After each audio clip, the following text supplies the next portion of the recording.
അഹൂജയുടെ PA mixer amplifier complaint clear ചെയ്തിട്ടുണ്ട്. Video ഒന്ന് കാണാം. അമൃത ഇലക്ട്രോണിക്സിലെ സ്റ്റാർട്ടിംഗ് വർക്കുകളിലൊന്നാണിത്. വളരെ സന്തോഷപൂർവ്വം ക്ലിയർ ചെയ്തിട്ടുണ്ട്. ഇത് ഡെഡ് കണ്ടീഷനിൽ കിട്ടിയതാണ്. എന്തൊക്കെ ഇഷ്യൂ ആയിരുന്നു ഉള്ളതെന്ന് നമുക്ക് വീഡിയോയിലൂടെ കാണാം. പമ്പിൽ നോർമലായിട്ട് വരുന്നൊരു ഇഷ്യൂ ആണ് ഇതിനും ഉണ്ടായത്. ഇതൊരു ഇലക്ട്രോണിക്സ് പ്രോഡക്റ്റ് ആയാലും ഫ്യൂസ് പോകണമെന്നുണ്ടെങ്കിൽ അതിനുള്ളിലുള്ള എന്തെങ്കിലും ഒരു കമ്പോണൻറ്റ് അല്ലെങ്കിൽ സ്പെയർ ഡാമേജ് ആയിട്ടാണ് ഇങ്ങനെ ഉണ്ടാകാറുള്ളത്. സപ്ലൈ ഫിൽറ്റർ കംപ്ലൈൻ്റ് ആയിട്ട് ഷോർട്ടായിട്ട് നിൽക്കുന്നുണ്ട്. അത് റിമൂവ് ചെയ്തതിന് ശേഷം മറ്റ് ഔട്ട്പുട്ട് ട്രാൻസിസ്റ്റർ മറ്റ് കമ്പോണൻറ്റുകളൊക്കെ ചെക്ക് ചെയ്ത് ക്ലിയർ വരുത്തിയതിന് ശേഷം പോയിട്ടുള്ള കമ്പോണൻറ്റുകൾ മാറ്റി ഫ്യൂസ് ഇട്ട് അല്ലെങ്കിൽ ലോഡ് കൊടുത്ത് ഓൺ ചെയ്ത് നോക്കണം. വീഡിയോയിൽ കാണാൻ കഴിയും ഫിൽറ്ററിൻ്റെ സർക്യൂട്ട് ഷോർട്ടായിട്ടാണ് കാണിക്കുന്നത്. അത് ഫിൽറ്ററിൻ്റെ കൊണ്ടാണോ മറ്റ് ഭാഗങ്ങളിലുള്ള ഷോർട്ട് കൊണ്ടാണെന്നുള്ളത് റിമൂവ് ചെയ്തതിന് ശേഷം മനസ്സിലാക്കാൻ കഴിയൂ.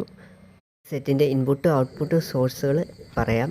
2 aux input, 2 pre out, 2 pre input ആണ് ഇതിലുള്ളത്. ഡാമേജായ സ്പെയറൊക്കെ റീപ്ലേസ് ചെയ്തിട്ടുണ്ട്. ഇനി സെറ്റ് ഒന്ന് ഓൺ ചെയ്ത് നോക്കാം. ഓക്കെ ആയിട്ടുണ്ട്. ഇനി ഇൻപുട്ടും ഔട്ട്പുട്ടും കൊടുത്ത് ഓടിച്ച് നോക്കണം. മറ്റൊരു വീഡിയോയിൽ കാണാം. ബൈ.